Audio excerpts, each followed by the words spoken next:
We will start with item A, consider approving ADA policies related to service animals, reasonable modifications, and contractors and licensing. Theresa? Yes, ma'am.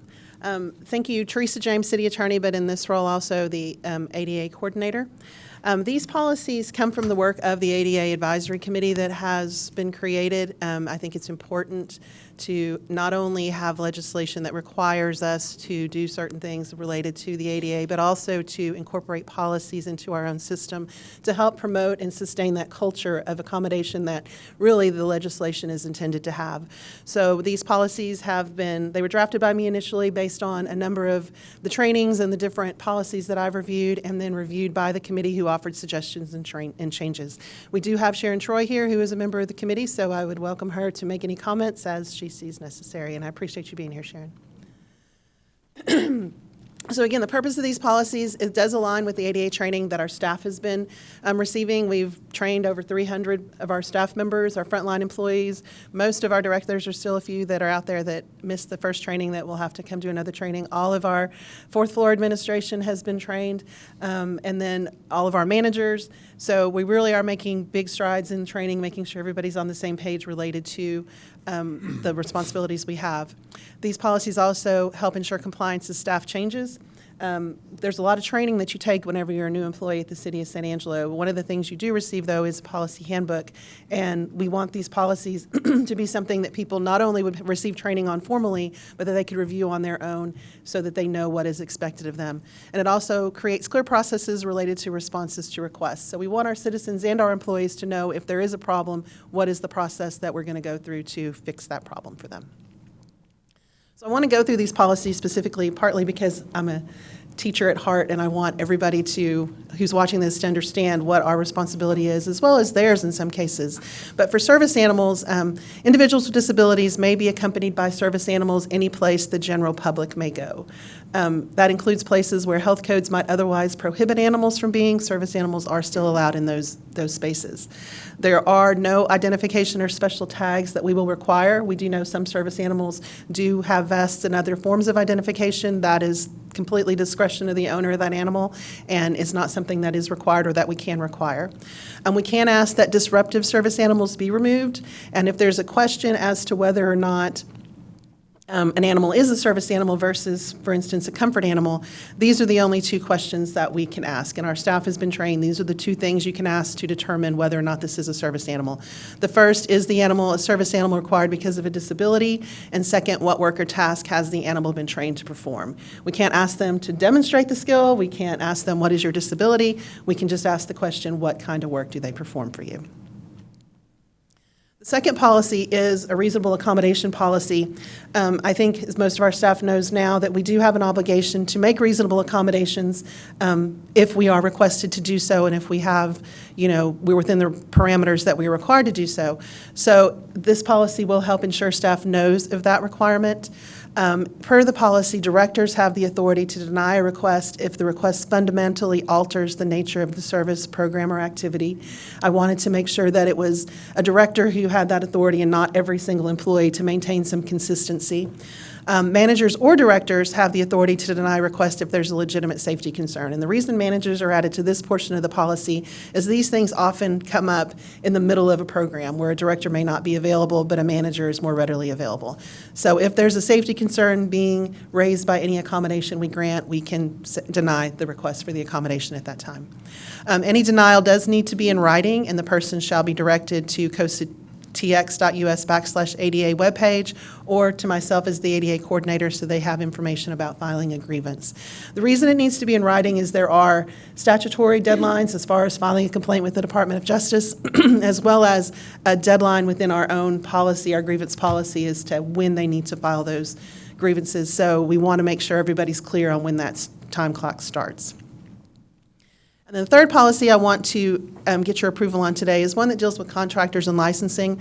This one really is predominantly for the purchasing department, to ensure that we make sure our process for purchasing doesn't discriminate in any way, and that anybody that we select in accordance with a contract doesn't have any policies that are discriminating against people for the activities they're performing on our behalf.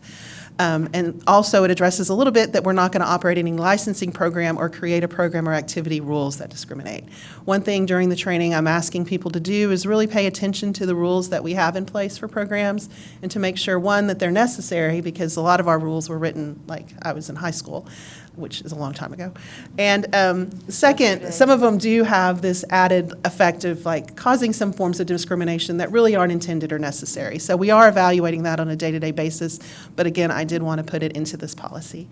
There will be other policies that are coming. We're just not quite ready to have those to you. One is communications policy, so we're really evaluating the kinds of communications accommodations, one, that the community is asking us for, and two, that we have the ability to provide. So that one should be coming, as well as the committee is going to be asked to relook at our grievance process to make sure that that's not too cumbersome, that all those steps are necessary, and that it complies with the federal statutes.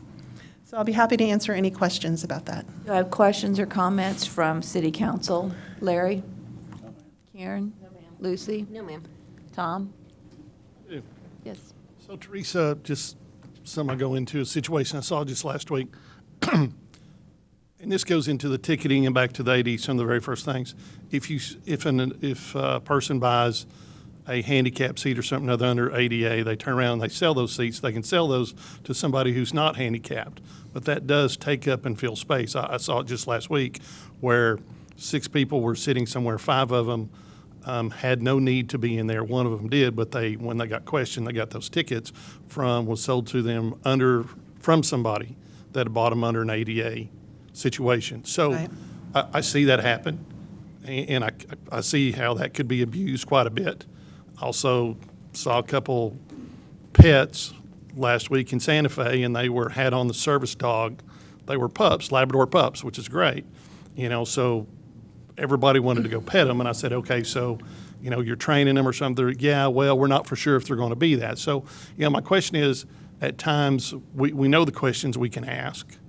We're going to need somebody to go to when we have to validate, and there'll be on-site concerts, whatever that may be. So as you go through and you make these, fixing to say, rules, regulations, guidelines, we're going to need I would say a hotline phone number, somebody calling. If that's you, I get it, but I was just fixing to say there's some things that are really a gray area here that can be abused from either side of the fence. Yeah, I think we've had some conversations about the ticketing guidelines from the Department of Justice within our committee, and I do have similar concerns that there's lots of opportunity for abuse of those new rules. You are supposed to provide companion tickets when you provide a seat, so sometimes that's who's taking up those other seats or people who are companions to the person.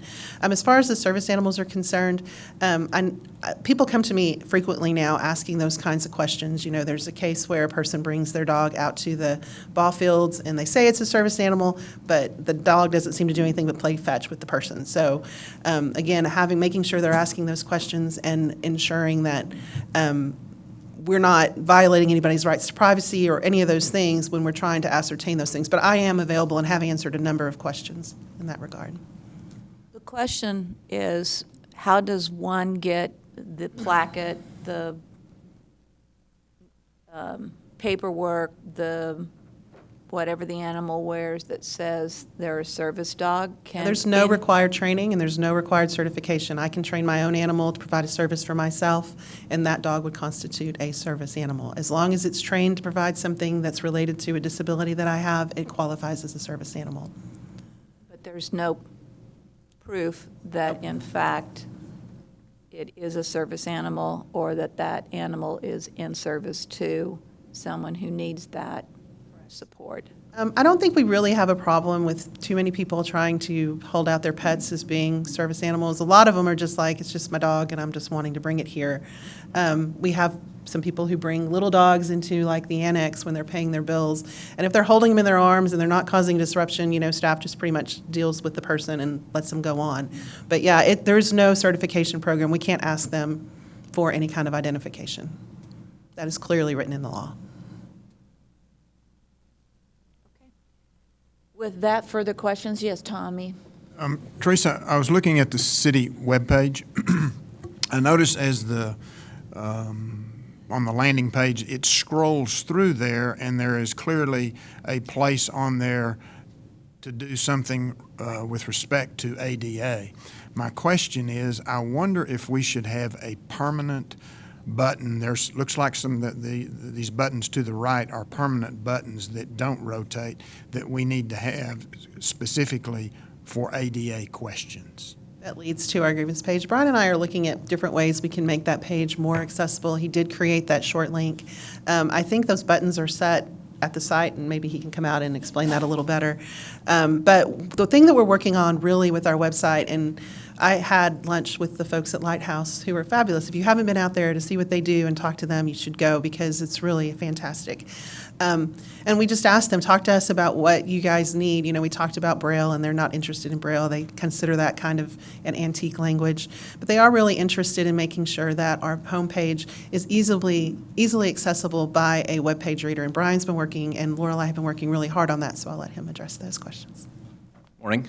So to address your question, all of the icons and everything on the desktop homepage, we are locked into. We have an older website with a new vendor, and so a lot of that stuff cannot be interchanged out without redoing the entire website.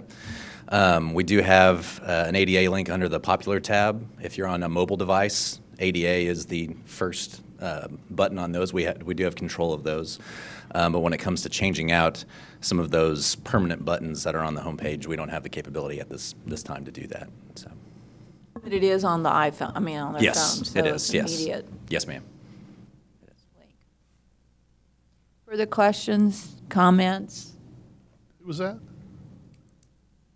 Excuse me? Your name again? Brian Groves, Okay. Communications Director. Talking to the mic. Yeah. I have Thank that you. covered, yeah. Thank you for helping me Had to out get on even that. there. What district is he in? Okay. Okay, I've waited for that for 5 years, okay? you Just got it needed that one. today. All right, with that, then, may I have a motion for approving item A in the ADA policies as presented today? Motion made. So moved, I think by Tom, and then that must be seconded by Tommy. I think Larry, Larry, go okay. ahead and give it to Larry, and I'll second it. I'll make the motion. Thank you. And thank you. With that, public comment. Seeing none, hearing none, we will take a vote on item A. All of those in favor, say aye. Aye. Harry? I saw the lips move, and I think it was a yes. I think I heard it. Yes, so that. Aye. Thank you. That is a 7-0 approval.